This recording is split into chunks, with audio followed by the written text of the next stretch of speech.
నమస్తే,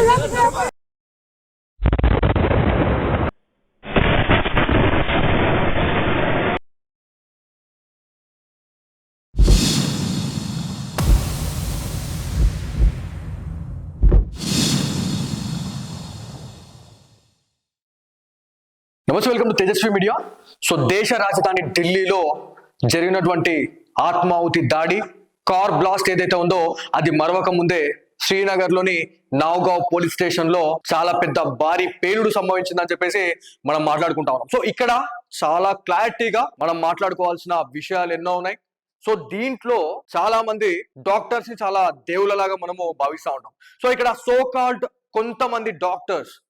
కొంతమంది so called white collar doctors ఎవరైతే ఉన్నారో వాళ్ళు ఇవాళ స్లీపర్ సెల్స్ గా వాళ్ళు యాక్టివ్ అయ్యారు. దాంతో పాటు ఏదైతే జైషే మహమ్మద్ కి సంబంధించినటువంటి సంస్థలు ఏవైతే ఉన్నాయో ఉగ్ర మూకలతో టైఅప్ అయి వాళ్ళు చేసినటువంటి విధ్వంసానికి అట్రాక్ట్ అయినటువంటి కొంతమంది. సో దీంట్లో చాలా మంది ఏమని మాట్లాడుతూ ఉంటారంటే ఉగ్రదాడిలో ఒక వర్గానికి సంబంధించిన వాళ్ళే కనిపిస్తున్నారు, వాళ్ళే చేస్తున్నారు అని చెప్పేసి మనం మాట్లాడే టైంలో ఎక్కడ చూసినా కూడా ఏవైతే స్లీపర్ సెల్స్ గా ఉన్న వాళ్ళే కావచ్చు, దాంతో పాటు ఎవరైతే టెర్రర్ అటాక్ చేసే వాళ్ళు ఎవరైతే ఉన్నారో వాళ్ళంతా కూడా ఈ కొంతమంది మాత్రమే కనిపిస్తా ఉన్నారు అని చెప్పేసి మనం మాట్లాడుతా ఉన్నాం. సో ఎవరైతే ఈ సో కాల్డ్ డాక్టర్స్ చేస్తున్నటువంటి పని ఏ రకంగా ఉంది అని చెప్పేసి మనం మాట్లాడుకుంటే, కొంతమంది ఏవైతే ఇట్లాంటి టెర్రర్ అటాక్స్ ని కూడా సమర్థిస్తూ, దాంతో పాటు దేశ రాజధానిలోనే ఇట్లాంటి ఇన్సిడెంట్ జరగడం, ఏదైతే అంటే ఒక సంవత్సరంలో టెర్రర్ అటాక్ లో ఎంతమంది చనిపోతా ఉన్నారు, ఏవైతే ఇప్పుడున్న నవేడేస్ లో అంటే మనకి కామన్ గా ఎంతమంది కుటుంబ కలహాలతో ఆత్మహత్యలు చేసుకొని చనిపోతా ఉన్నారు, లేకపోతే ఏవైతే అటెంప్ట్ మర్డర్ కావచ్చు, మర్డర్ చేసేసి చంపేస్తున్న వాళ్ళు ఎవరైతే ఉన్నారో వీళ్ళకు లింక్ చేస్తూ వాళ్ళకు సమర్థిస్తున్నారు అనే కొన్ని పోస్టర్స్ కూడా మనకి అంటే నార్మల్ గా సోషల్ మీడియాలో మనం చూస్తూనే ఉంటాం.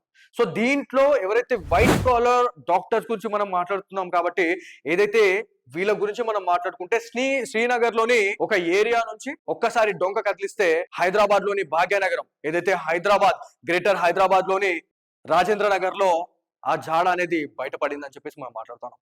సో విజయనగరంలో కూడా సేమ్ అంతే. ఎందుకంటే మనకి ఎన్ఐఏ పోలీస్ అధికారులు వాళ్ళు దేశంలో ఎక్కడెక్కడ ఉగ్ర మూకలు ఉన్నారు, ఎక్కడెక్కడ ఉగ్రవాదాన్ని ఉసిగొల్పుతున్నారు అనే ఒక నిఘా వర్గంతో వాళ్ళు ఇన్వెస్టిగేట్ చేసే టైంలో విజయనగరమే కావచ్చు, హైదరాబాదే కావచ్చు, దాంతోపాటు నిజామాబాద్, నిర్మల్, సో ఏవైతే కొన్ని జిల్లాలు ఏవైతే ఉన్నాయో రిస్ట్రిక్టెడ్ జిల్లాలుగా మనం చెప్తూనే ఉంటాం.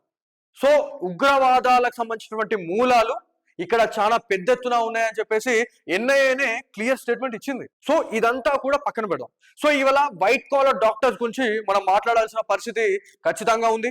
ఎందుకంటే నిన్న ఢిల్లీలో జరిగినటువంటి ఇన్సిడెంట్ గురించి మనం మాట్లాడుతూ ఉన్నాం. ఆత్మాహుతి దాడిగానే పరిగణించాలి అని చెప్పేసి అధికారులు వెల్లడించారు కూడా. సో ఎందుకు ఇంత దారుణానికి ఒడిగడతా ఉన్నారు? సో ఈ టెర్రర్ అటాక్ చేస్తున్న వాళ్ళు ఎవరైనా ఉన్నారు అని అంటే వాళ్ళు ఒక అన్ఎడ్యుకేటెడ్ పీపుల్స్ కాదండి. ఇక్కడ వెల్ సెటిల్డ్ గా ఉన్న వాళ్ళు, దాంతో పాటు చైనా అంటే విదేశాల్లో చదువుకొని ఎంబీబీఎస్ చేసి ఇలా ఈ so called white collar doctors అమాయకమైనటువంటి ప్రజల ఉసురు తీసుకుంటా ఉన్నారు, చంపేస్తా ఉన్నారు వాళ్ళని. అంటే ఎటుపోతా ఉంది సమాజం, ఎటుపోతా ఉంది ప్రపంచం అంతా. ముందుకు దూసుకెళ్తే వెనుకకే వెళ్తాం అన్నట్టుగా ఇలా బిహేవ్ చేస్తా ఉన్నారు. సో ఇదంతా చాలా దారుణంగా ఉంది అని చెప్పేసి మనం మాట్లాడుతూ ఉన్నాం. ఎందుకంటే ఇక్కడ వైట్ కాలర్ డాక్టర్ చేసినటువంటి పని అంతా ఇంత కాదు, వీళ్ళు చాలా పెద్ద విధ్వంసాన్ని చేసేలాగా ఉన్నారు. ఇది ఒక బయోవార్ గా చెప్పుకోవాల్సిన అవసరం ఉంది. ఎందుకంటే సైన్స్ బయోవార్, ఆముదపు గింజల నుంచి తీసినటువంటి ఏదైతే ఒక వేస్టేజ్ ఉంటుందో ఆ వేస్టేజ్ నుంచి తీసినటువంటి ఒక విషాన్ని చేతిలో పట్టుకొని తిరుగుతున్నటువంటి సోకాల్ డాక్టర్ సిగ్గు లేకుండా ఇవాళ ఎవరైతే ఇట్లాంటి చాలా మంది అమాయకులను చంపడానికి ఇలా ఇది చేస్తా ఉన్నారు. రెసిన్ అనే ఒక పాయిజన్, అది సైనైడ్ కన్నా డేంజర్ అని చెప్పేసి మాట్లాడుతా ఉన్నారు. ఒక్కసారి అది వాటర్ లో కావచ్చు, లేకపోతే దేంట్లో అంటే మనం తినే ఆహారంలో కలిపి పెట్టినా కూడా అది అంతు చిక్కదు అని చెప్పేసి కూడా మాట్లాడారు. సో 24 అవర్స్ నుంచి 72 అవర్స్ లో ఒక మనిషి ప్రాణాన్ని ఈజీగా స్లో పాయిజన్ గా చేసి చంపేయొచ్చు అని చెప్పేసి కూడా చాలా మంది వైద్య నిపుణులు చెప్పారు. సో అంటే ఎంత దారుణంగా ఉంది. ఇక్కడ చాలా మంది క్వశ్చన్ చేసినటువంటి క్వశ్చన్స్ ఇవాళ మనము రేజ్ చేస్తా ఉన్నాం. సో చాలా మంది ఇదే మాట్లాడుతా ఉన్నారు. ఇవాళ డాక్టర్స్ దగ్గరికి వెళ్ళాలంటే కూడా భయం వేస్తుంది అని చెప్పి చెప్తా ఉన్నారు. ఎందుకంటే ఇక్కడ ఎవరైతే ఈ రాజేంద్ర నగర్ లో ఉన్నటువంటి డాక్టర్ ఎవరైతే ఉన్నారో వాళ్ళ లాకర్లలో AK-47 ఏంటండి, ఎక్కడి నుంచి వస్తున్నాయి AK-47లు, అసలు దేశంలోకి ఎలా వస్తున్నాయి ఇట్లాంటి గన్స్ అసలు అనే దాని గురించి చాలా మంది వాళ్ళ డౌట్ఫుల్ గా ఉన్నారు. ఇలా ఇతను ఎవరైతే ఉన్నాడో చైనాలో MBBS చేసేసి ఇలా డాక్టర్ గా ఇలా ఉన్నాడు. నిజంగా చూస్తే ఆయన ఫోటో చూస్తే చాలా మంది భయపడతా ఉన్నారు. ఆయన దగ్గర ఎట్లా ట్రీట్మెంట్ చేసుకున్నారో కూడా తెలుస్తలేదు. అసలు ఎవరెవరు ట్రీట్మెంట్ తీసుకున్న వాళ్ళు ఉన్నారో వాళ్ళంతా కూడా వైద్యులని ఆశ్రయించాల్సిన అవసరం ఉంది. ఎందుకంటే ఆయన ఇంకేమేం ప్రయోగాలు చేసిండో ఇట్లాంటి మనుషుల మీద అని చెప్పేసి కూడా వాళ్ళు చెప్తా ఉన్నారు. సో దీంట్లో చాలా చాలా క్లారిటీగా చాలా విషయాలు తెలుగు రాష్ట్రాల ప్రజలకు అందించాలనే ఒక మోటోతో తేజస్వి మీడియా ఇవాళ మీ ముందుకు రావడం జరిగింది. దీంట్లో ఇవాళ ఆత్మాహుతి దాడి గురించి మనం మాట్లాడుతా ఉన్నాం. ఈ ఆత్మాహుతి దాడిలో కూడా డాక్టర్ ఉమర్ ఉన్నారు అని చెప్పేసి మనం మాట్లాడడం, ఎందుకంటే సంచలనమైనటువంటి సీసీ ఫుటేజ్ కూడా మనం చూసాం. సో దీంట్లో చాలా క్లారిటీగా మనం మాట్లాడుకోవాలా, ఎందుకంటే ఇక్కడ ఎన్నో ఇన్సిడెంట్స్ ని మనం చూస్తూనే ఉన్నాం. సో మనం ఒక్కసారి వాచ్ చేద్దాం. సో నేషనల్ ఛానల్స్ ఏవైతే ఉన్నాయో నేషనల్ ఛానల్లో అసలు ఏం జరుగుతా ఉంది, ఏ దాని గురించి చర్చ ఉంది, అసలు ఏమేం చేస్తా ఉన్నారు అనే దాని గురించి మనం మాట్లాడడం. ఇలా ఎక్కడ ఏ స్టేట్ ఛానల్ చూసినా నేషనల్ ఛానల్ చూసినా కూడా మనం మాట్లాడుతా ఉన్నాం. సో దీంట్లో చాలా రకాలైనటువంటి విషయాలు ఇంకా బయటకు వెళ్ళాలా, ఎందుకంటే మొన్న జరిగినటువంటి ఢిల్లీ ఇన్సిడెంట్ గురించి మనం మాట్లాడదాం.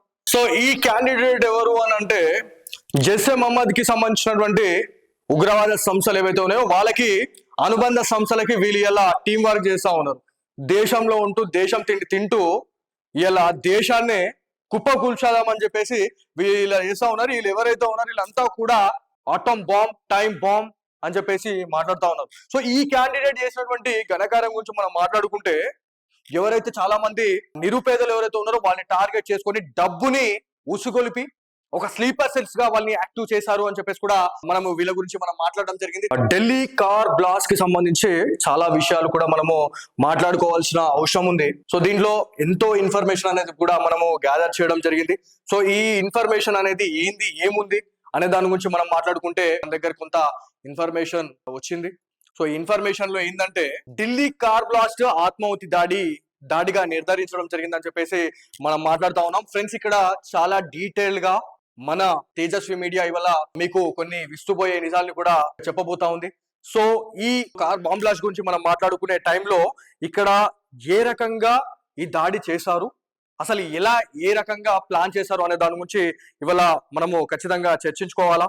సో దీంట్లో కారు పుల్వామాకు చెందిందిగా దీన్ని నిర్ధారించారు అని చెప్పేసి కూడా మనం మాట్లాడడం, ఎందుకంటే ఈ డాక్టర్ ఉమర్ ఎవరైతే ఉన్నారో గతంలో పుల్వామాకి సంబంధించిన అంటే పుల్వామా అటాక్ లో కూడా ఏదైతే ఒక వ్యక్తిని అరెస్ట్ చేసిన దగ్గర నుంచే డాక్టర్ ఉమర్ దాదాపు కొన్ని రోజుల క్రితం I-20 వాహనాన్ని వాళ్ళు కొనుగోలు చేశారని చెప్పేసి మనం మాట్లాడుతా ఉన్నాం. సో గత కొన్ని నెలలుగా కావచ్చు, గత కొన్ని రోజులుగా వీళ్ళు ఒక పక్క ప్రణాళికతో ఒక పక్క స్కెచ్ చేసి మరి ఈ ఆత్మాహుతి దాడి చేయడం జరిగిందని చెప్పేసి కూడా మనకి నిఘా వర్గాలు చెప్తా ఉన్నాయి. ఎందుకంటే ఇది చాలా దారుణంగా ఈ బాంబ్ బ్లాస్ట్ చేద్దాం అనుకున్నారు. బట్ అతను ఎవరైతే డాక్టర్ ఉమర్ ఎవరైతే ఉన్నారో అతనికి ఏమైందో తెలియదు, కానీ అక్కడ ఆ ట్రాఫిక్ సిగ్నల్ ఏదైతే ఉందో ఆ ట్రాఫిక్ సిగ్నల్ దగ్గర అతను ఎవరైతే ఆ ఉమర్ ఉన్నారో ఆయన ఆత్మాహుతి దాడి చేసుకుని చనిపోయాడు అని చెప్పేసి మనం మాట్లాడుతా ఉన్నాం. సో అదే వాహనాన్ని పేలుడికి ఉపయోగించారు, ఆ కారు I-20 వాహనంగా గుర్తించారని చెప్పేసి మనం మాట్లాడుతా ఉన్నాం. ఢిల్లీ కారు పేలుడు ఇవాళ డీకోడ్ కూడా చేస్తా ఉన్నారు పోలీస్ అధికారులు అని చెప్పేసి మనం మాట్లాడుతా ఉన్నాం. సో దీంట్లో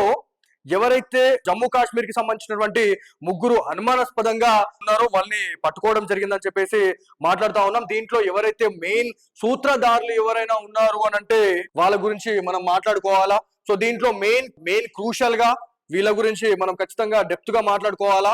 చాలా డీటెయిల్ గా వాళ్ళు చెప్పారు, ఎందుకంటే అమర్ రషీద్ అమీర్ ఇతని వయసు వచ్చేసి 27 సంవత్సరాలు ఉందని చెప్పేసి మనం మాట్లాడుతా ఉన్నాం. సో ఇంకొక వ్యక్తి గురించి మనం మాట్లాడుతా ఉన్నాం, అమర్ రషీద్ ఉమర్ అని చెప్పేసి కూడా మనం మాట్లాడుతా ఉన్నాం. దీంట్లో 30 సంవత్సరాలు అతని వయసు, తారిక్ మాలిక్ వయస్సు. సో తారిక్ అనే వ్యక్తి అతని వయస్సు వచ్చేసి 44 సంవత్సరాలు. వీళ్ళు కాశ్మీర్ వ్యాలీలో అరెస్ట్ అయ్యారని చెప్పేసి మనం మాట్లాడుతా ఉన్నాం. సో ఇంకో 13 మంది అనుమానితులను కూడా ఢిల్లీ పోలీసులు అదుపులో తీసుకున్నారని చెప్పేసి మనం చెప్తా ఉన్నాం. సో దీంట్లో ఘటనా స్థలానికి సంబంధించి ఆ రాత్రి ఎవరైతే అధికారులు అక్కడ క్షుణ్ణంగా పరిశీలిస్తా ఉన్నారు, ఎందుకంటే అక్కడ ఏ రకంగా ఆ దాడి జరిగింది, ఆ ఏదైతే ఆ పేలుడు అనేది ఏ రకంగా జరిగింది అనే దానిపైన కూడా ఎఫ్ఎస్ఎల్ అధికారులు తనిఖీ చేశారు అని చెప్పేసి మనం మాట్లాడుతున్నాం.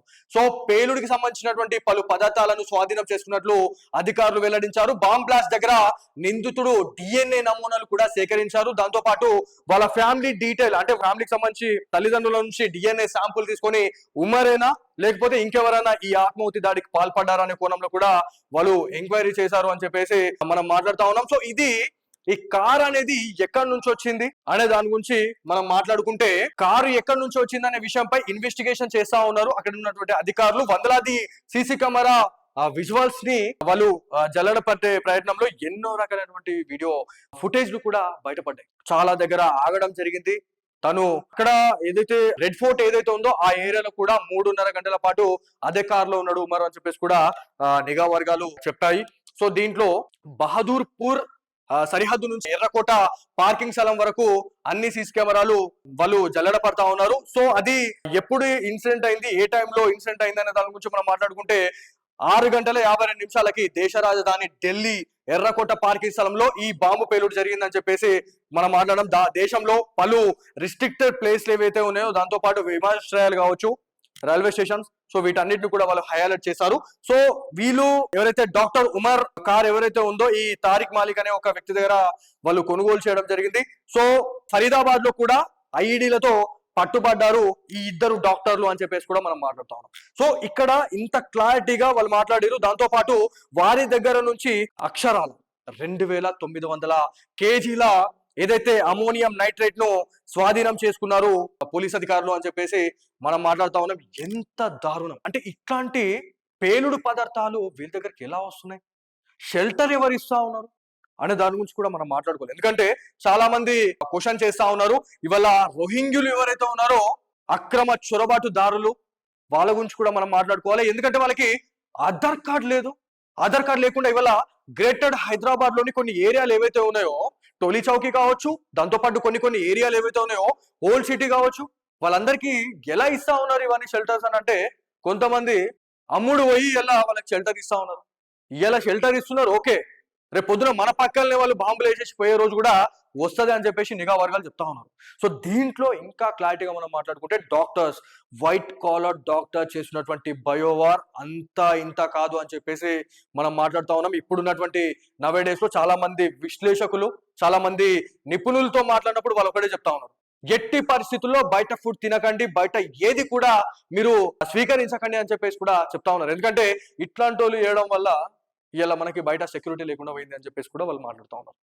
So Delhi car bomb blast ఏదైతే ఉందో అది మరవక ముందే ఇవాళ శ్రీనగర్ లోని ఏదైతే నౌగా పోలీస్ స్టేషన్ అది యాక్సిడెంటా లేకపోతే టెర్రర్ అటాకా అనేది కూడా ఇవాళ దర్యాప్తులో తేలాల్సిన అవసరం ఎంతైనా ఉంది. సో అది ఈ ఢిల్లీ కార్ బ్లాస్ట్ ఇన్సిడెంట్ మరవక ముందే ఇట్లాంటి ఇన్సిడెంట్ జరగడము, దీంట్లో కూడా అధికారులు చనిపోవడం, దగ్గర వందలాది మంది కూడా ఇవాళ ఎఫెక్ట్ అయ్యారని చెప్పేసి మనం మాట్లాడుతూ ఉన్నాం. దీంట్లో ఎప్పుడు కోలుకోవాలా, ఎప్పుడు ఇదంతా కావాలా అనే దాని గురించి చాలా మంది వల్ల అందరూ ప్రేయర్ చేస్తా ఉన్నారు. అంటే ఒక్కసారి ఆలోచించండి, ఎవరైతే ఈ so called white caller doctor ఇక్కడ ఎవరు చేయలేదు, ఐ రిపీట్ అగైన్, ఇక్కడ టెర్రరిజం గురించి కావచ్చు లేకపోతే టెర్రర్ అటాక్ చేసినటువంటి విషయాల్లో మనం చూసుకుంటే ఇక్కడ వైట్ కాలర్ డాక్టర్ అంటే డాక్టర్ ముసుగులో ఉంటూ జనజీవన స్రవంతిలో కలిసిపోయి ఇవాళ ప్రజల ప్రాణాలతో ఇలా చిలగాటమాడుతా ఉన్నారు.